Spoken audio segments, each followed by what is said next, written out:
আজকে অধ্যায় ৭ পৃথিবী ও মহাকর্ষ। পৃথিবী এবং মহাকর্ষ এই অধ্যায়ের উপরে একটি ক্লাস আগে আমি নিয়েছি, তারই ধারাবাহিকতা আজকের ক্লাসটি। আজকে তোমাদের এই ক্লাসে তোমাদের সাথে আমি মোহাম্মদ মনিরুল ইসলাম, সিনিয়র শিক্ষক, ঢাকা শিক্ষা board laboratory school and college, তোমাদের সাথেই আছি। প্রিয় শিক্ষার্থী, চলো আমরা আমাদের ক্লাসটি উপভোগ করি। আজকে আমাদের আলোচ্য বিষয়ের মধ্যে ১ নম্বর আলোচ্য বিষয় অভিকর্ষ এবং অভিকর্ষজ ত্বরণ কি। গতদিন আমরা মহাকর্ষ পড়েছিলাম যে পৃথিবীর মধ্যে যে কোনো বস্তু হতে পারে, মহাবিশ্বে যে কোনো দুইটি বস্তুর আকর্ষণ হলো মহাকর্ষ বল। আজকে আমরা পড়তেছি অভিকর্ষ বল, অর্থাৎ বলা হচ্ছে পৃথিবীর সাথে যে কোনো আরেকটি বস্তুর যে আকর্ষণ, এটি হচ্ছে অভিকর্ষ বল। একটি বল তুমি উপরে ছুঁড়ে দিলে বলটি আবার মাটিতে ফিরে আসে। কেন ফিরে আসে? কারণ পৃথিবী বলটিকে কি করছে? আকর্ষণ করছে। এখানে বলটির সঙ্গে পৃথিবীর যে আকর্ষণ, এটি হলো কি? অভিকর্ষ। সুপ্রিয় শিক্ষার্থী, তোমার বইয়ের সাথে পৃথিবীর একটি আকর্ষণ হচ্ছে, এই আকর্ষণ অভিকর্ষ। তোমার সাথে পৃথিবীর একটি আকর্ষণ হচ্ছে, এই আকর্ষণ অভিকর্ষ। কিন্তু চন্দ্র, চাঁদ এবং সূর্য, এই দুটি বস্তুর মধ্যে যদি আকর্ষণ হয় তাহলে কি অভিকর্ষ? ভেবে দেখো তো। অবশ্যই না, কারণ চন্দ্র এবং সূর্য, এখানে পৃথিবী অনুপস্থিত। পৃথিবীর অনুপস্থিত থাকলে সেটি মহাকর্ষ হবে, অভিকর্ষ নয়। সুপ্রিয় শিক্ষার্থী, আমার মনে হয় তোমরা বুঝতে পেরেছ অভিকর্ষ কি। অভিকর্ষ হলো পৃথিবী এবং অপর একটি বস্তুর মধ্যে যে আকর্ষণ, তাকেই অভিকর্ষ বলে। এখন আসো আমরা জানব অভিকর্ষজ ত্বরণ কি। তার আগে আমরা জানবো যে ত্বরণ কি। ত্বরণ কি? বল প্রয়োগের কারণে বস্তুর বেগ বৃদ্ধি হয়।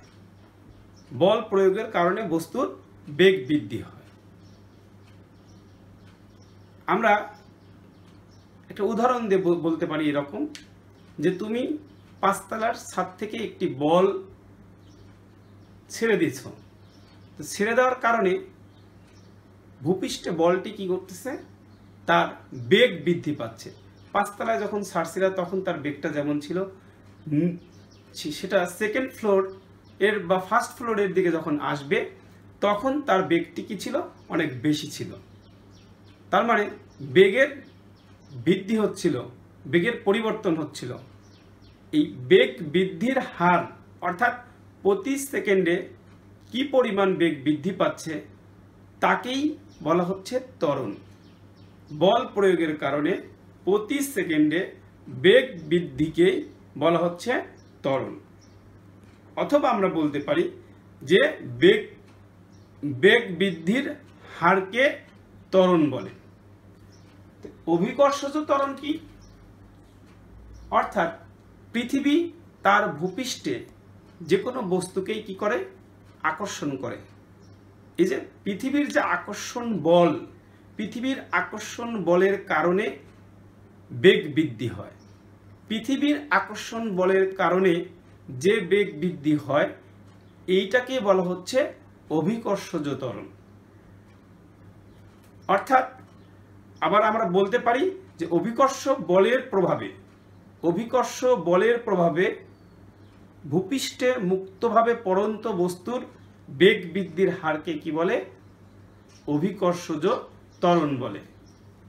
আমরা একটা বলকে যদি উপর থেকে ছেড়ে দেই, সেখানে কোনো বাধা থাকবে না, বায়ু থাকবে না, কোনো কিছুর বাধা থাকবে না। এই বলটি প্রতি সেকেন্ডে যে বেগ বৃদ্ধি করবে, এটি হচ্ছে কি? অভিকর্ষজ ত্বরণ। সুপ্রিয় শিক্ষার্থী, আমার মনে হয় তোমরা বুঝতে পেরেছ অভিকর্ষজ ত্বরণ কি। অভিকর্ষজ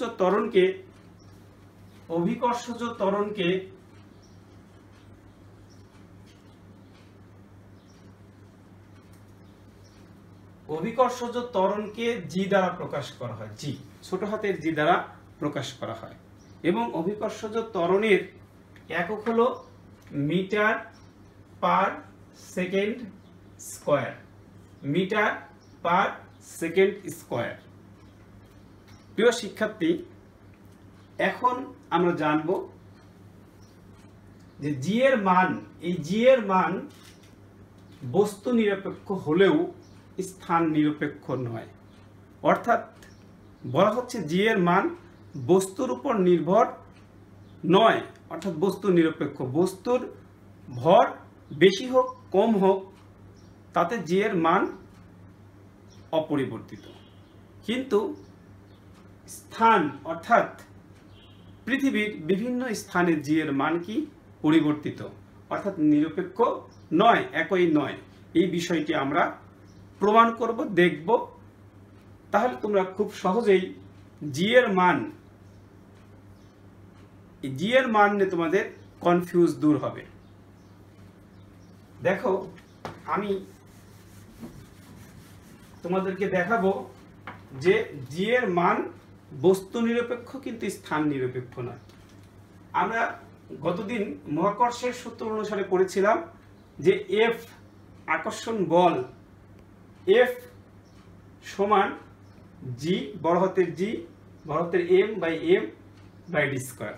অর্থাৎ এখানে বলা হচ্ছে যে পৃথিবীর ভূপৃষ্ঠের নিকটে একটি বস্তুর ভর যদি এম হয়, ভূপৃষ্ঠের নিকটে একটি বস্তুর ভর যদি এম হয় আর পৃথিবীর ভর যদি ক্যাপিটাল এম হয়, এটি বস্তুর ভর, এটি পৃথিবীর ভর।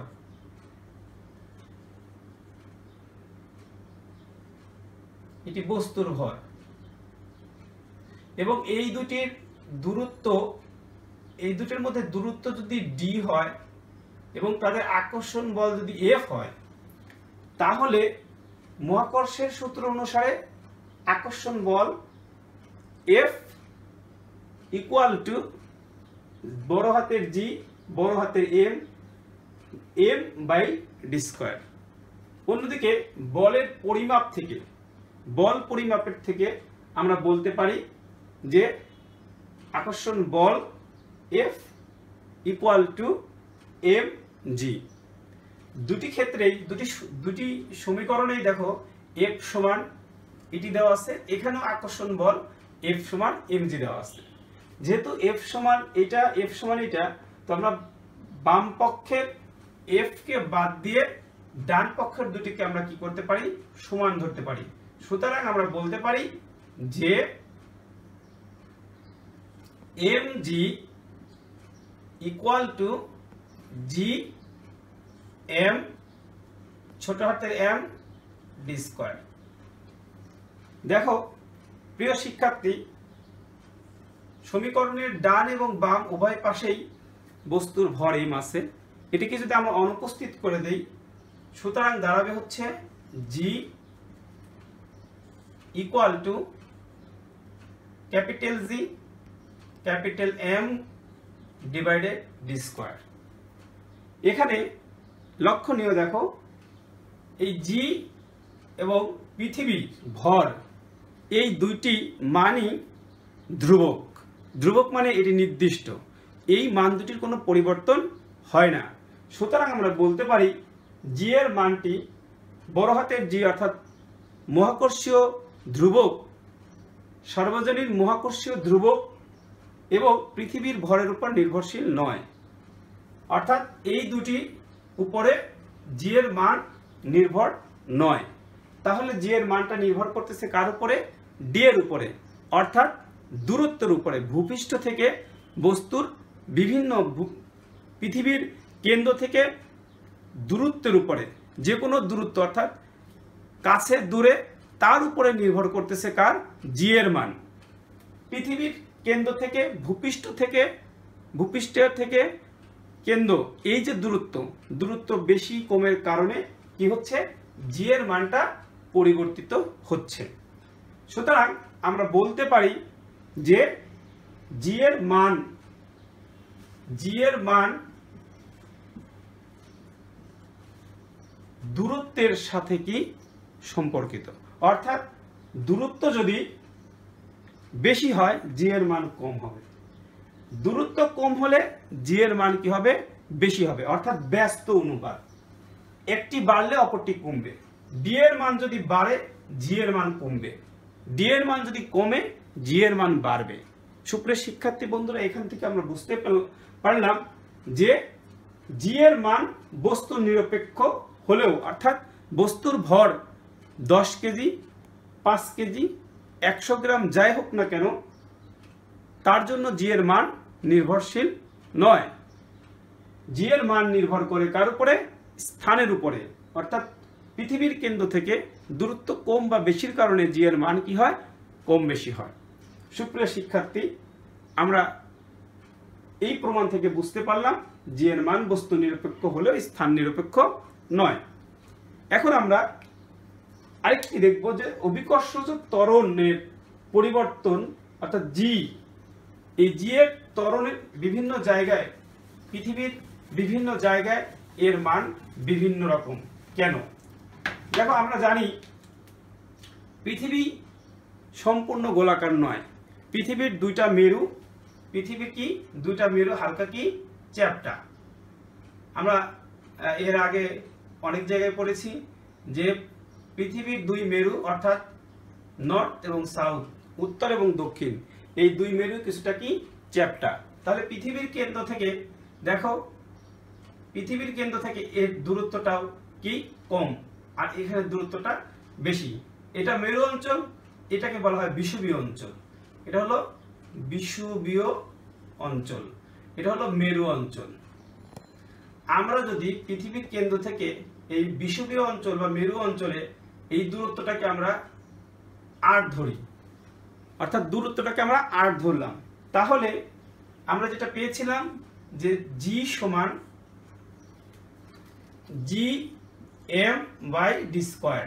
তো আমরা ডি স্কোয়ারের পরিবর্তনে ব্যাসার্ধ কি করব, ডি এর পরিবর্তনে পৃথিবীর ব্যাসার্ধ আমরা 8 ধরে এটাকে আর স্কোয়ার করে দিলাম। আর আমরা যেহেতু আগেই জানলাম যে এটা এই দুটির উপরে জি এর মান নির্ভর নয়, সুতরাং আমরা লিখতে পারি G equal to 1 by R square. তার মানে আর এর মান বেশি হলে জি এর মান কম হবে, আর জি এর মান বেশি হলে আর এর মান কম হবে। অর্থাৎ এখানে দেখো, এখানে আর, অর্থাৎ ব্যাসার্ধ এখানে বেশি, এখানে লার্জ, সুতরাং এখানে লার্জ হলে এখানে জি এর মান কি হবে, কম হবে।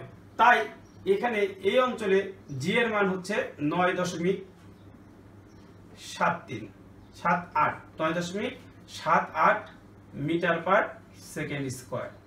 তাহলে আবার এখানে আর এর মান কম, তাই এখানে জি এর মান বেশি, এখানে জি এর মান হচ্ছে 9.83 মিটার পার সেকেন্ড স্কোয়ার।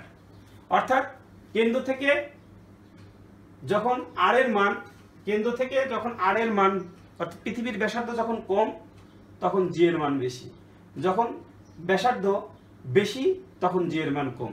তবে সর্বদাই আমরা জি এর মানের জন্য একটি আদর্শ মান নিয়ে অঙ্ক করব, সেক্ষেত্রে জি এর আদর্শ মান হবে 9.8 মিটার পার সেকেন্ড স্কোয়ার।